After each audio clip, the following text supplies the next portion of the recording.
સુરતના લિંબાયત વિસ્તારમાં મીઠી ખાડી પાસે રહેલ રમાભાઈ ચોક ખાતે રહેતા સૈયદ અલ્લાહ રખાએ તેમની પત્ની દ્વારા મોટા કેસમાં ફસાવી દેવાની ધાક ધમકી આપી અવારનવાર સૈયદ અલ્લાહ રખાને માનસિક ત્રાસ આપતી હોવાથી પત્નીના ત્રાસથી કંટાળીને આખરે યુવકે એસિડ પી મોતને વહાલું કરવાનો પ્રયાસ કર્યો છે, જેને કારણે હાલ યુવક સૈયદ અલ્લાહ રખા સિવિલ હોસ્પિટલમાં જીવન અને મરણ વચ્ચેની લડાઈ લડી રહ્યો છે અને યુવકને બે નાના માસૂમ બાળકો પણ હોવાથી માસૂમ બાળકોના ભવિષ્યની ચિંતા વ્યક્ત કરતા યુવક સૈયદ અલ્લાહ રખાની માતાએ યોગ્ય ન્યાય માટે સુરત પોલીસ કમિશનર કચેરીના દરવાજા ખટખટાવ્યા છે। લિંબાયત મીઠી ખાડી વિસ્તારમાં રમાભાઈ ચોક ખાતે રહેતા સૈયદ અલ્લાહ રખાના લગ્ન થોડા વર્ષો પહેલા થયા હતા અને બંને પરિવારની મરજીથી કરવામાં આવ્યા હતા અને સૈયદ અલ્લાહ રખા તેમજ સહિષ્ટાના લગ્ન જીવનથી તેઓને 10 વર્ષની પુત્રી અને 5 વર્ષીય પુત્ર છે અને બંને બાળકોના જન્મ થયા બાદ સહિષ્ટા વારંવાર નજીવી બાબતે ઝઘડો કરીને છૂટાછેડા લેવા માટે પોતાના પતિ સૈયદ અલ્લાહ રખાને તેમજ તેમની માતાને ખોટા રેપ કેસમાં પતાવી દેવાની ધાક ધમકીઓ આપીને છૂટાછેડા આપવા માટે માનસિક ત્રાસ આપતી હતી તેમજ છૂટાછેડા લઈ પૈસાની માંગણી પણ કરતી હતી, જેથી કાયમના ત્રાસથી કંટાળીને સૈયદ અલ્લાહ રખા દ્વારા તેમની પત્નીને યોગ્ય રકમ આપીને છૂટાછેડા લીધા હતા અને બાળકો પોતાની પાસે રાખ્યા હતા અને ત્યારબાદ થોડા સમય બાદ ફરી સહિતાએ તેના પતિ સાથે રહેવાનું કહીને યુવક સૈયદ અલ્લાહ રખાને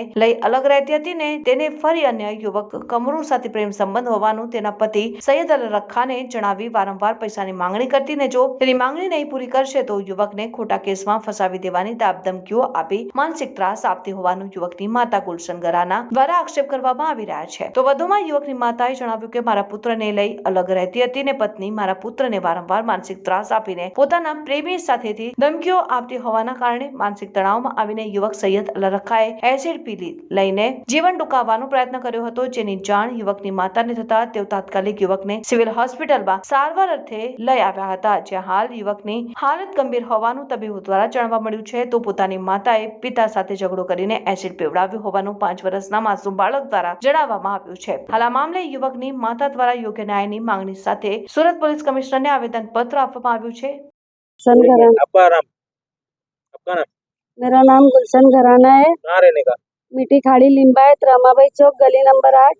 और मेरा लड़का मेरे से अलग होके गया था और उसके बाद डिवोर्स लिया उसने, और डिवोर्स लेने के बाद में वो मेरे लड़के को ले गई और उसके आशिक की धमकी दे दे के उसको डरा धमका के रखी और उसके ऊपर अत्याचार करती थी।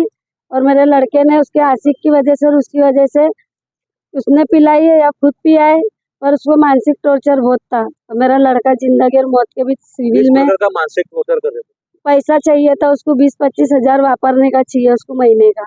मेरा लड़का इतना कमाता नहीं है, 12-13 हजार रुपये कमाता है और ब्याज से उठा के उसकी कुछ की रकम पूरी करके उसको देता था। अब वो ब्याज वाले उसको परेशान कर रहे, तो मुद्दल भी उसको देने नहीं दे रही, ब्याज भी नहीं देने दे रही। आपके शादी की थी कब डिवोर्स ली है? डिवोर्स लेने 6 महीना हुआ इसको। उसके बाद क्या हुआ? उसके बाद 1.5 महीने के बाद वो लेके चली गई मेरे घर से। अभी ये कमरू कौन है? ये उसका आशिक है। किसका आशिक?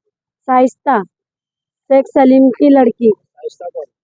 उसे मेरे घर की लड़के की औरत जो डिवोर्स ले चुकी हूँ।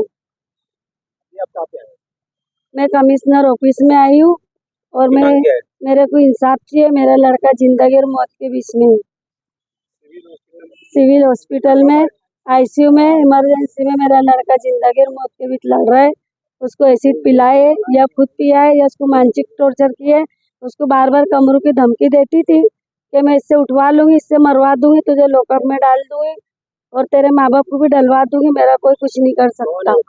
ये कमरू उसका आशिक है, उसकी वजह से उसका घर टूटा है, उसकी वजह से उसने टॉर्चर करे, उसी की वजह से मेरा बच्चा आज आईसीयू में। सैयद अल्लाह रखा। 2 लड़की है, एक लड़का और एक लड़की है। 10 साल की लड़की है, 5 साल का लड़का है।